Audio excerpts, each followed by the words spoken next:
I think we do have our work cut out for us. We have a lot of serious challenges. I think the first order of business is very likely to be focusing on our financial situation. And I don't think there's going to be a lot of relief on the revenue side. We're in the midst of a recession. Unemployment here in Newton has doubled. I don't think people are going to be looking to increase their taxes in the short term. The state is facing serious deficits, so there's going to be no relief there. Opportunities to increase development are going to be limited in the short term. So those as the revenue sides, I think, going to be off the table, with the exception of there's some opportunity to increase debt.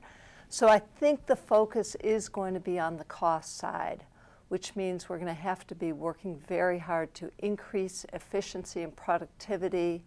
Some of that is by things like outsourcing or consolidations or regionalization, but some of it is by performing better and having better performance management systems put into place. Okay. I think in addition, it's going to be looking to moderate the growth in compensation.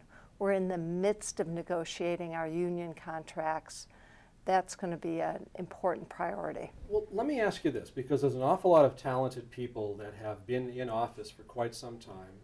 Yes, there will be 5 new members of the Board of Aldermen. Yes, there will be 2 new members, I believe. Is that right, of the school committee? 2 new members? 3. 3. Okay, 3 new members of the school committee. Actually, so 4 if you include the mayor. The mayor as well. But the vast majority of people across the city's elected offices have been there. What can we say to people, what can you say to people that would lead them to understand that with some new energy and some new thinking that we can in fact get something done? The 2 key players in the city of Newton are the mayor and the superintendent. Both are going to be new. Certainly the mayor by January 1st and the superintendent by probably June. Yeah, something like that. Probably June. So that is an important window of opportunity.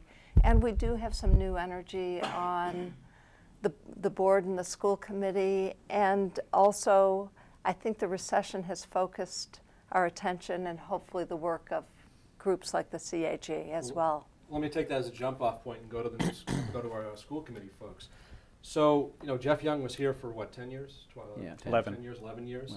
Well. Jeff would generally submit budgets, and please correct me if I'm wrong, but he would submit budgets that were not in line with what our rate of growth and new revenue was. Is that reasonably accurate to say? He was given a certain amount of money. He always submitted a budget for that amount of money, but he was always wanting to have 6% increase. He would always say, this speech, we need 6%, we got 3%. Mm-hmm.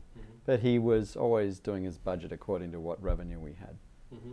So what happens when you and Margie receive a budget from whoever the new superintendent is that is we'll get this one from Marini. This one, Marini's going to make this one. Mm-hmm. So that will come to us at the start of March. Okay. So. All right. Yeah. And how do we make sure that's in line so that we're not winding up with slashing teachers and classroom sizes rising and all of that? I mean, that's really the $64,000 question, I suppose. I mean, as somebody new on the board, on the committee now, what's your feeling about that? I mean, how do you structure that in such a way where parents know that you're being attentive and trying to serve all these different constituencies and at the same time be fiscally sensible? I think that what has been very clear throughout the campaign is that we do need to look at both sides of the equation of both improving the quality of education and reducing cost. And I think everybody is in a place right now where they understand that hard choices are going to need to be made. In the same respect, I know that a lot of creativity will be brought to bear as well. So I think one of the things that, from a school committee standpoint, that's going on right now is to create budget guidelines.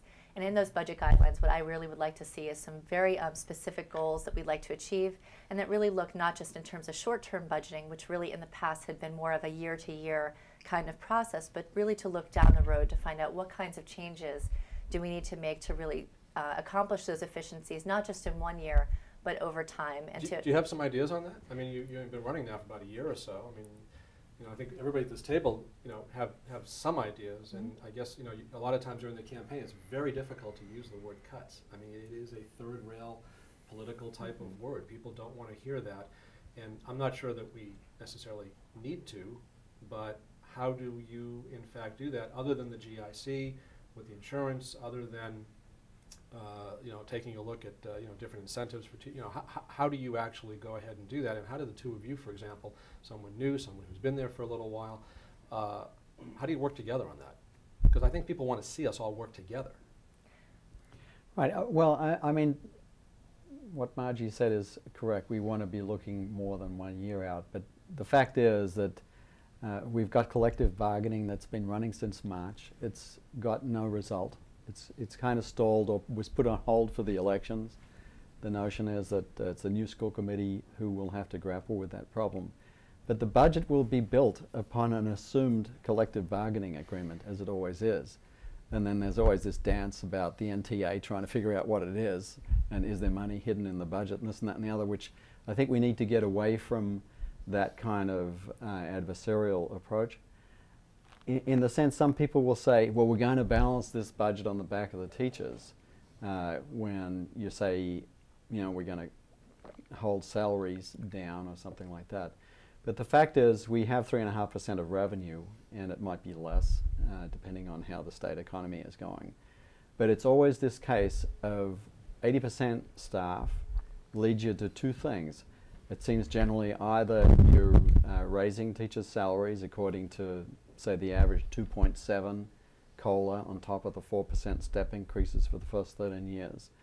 Or you hold the line on those and you retain teachers. So it's this issue of, do I raise teachers' salaries, give them a better salary package, or do I, which means cutting teachers, 40 to 50 a year, or do I hold the line on that?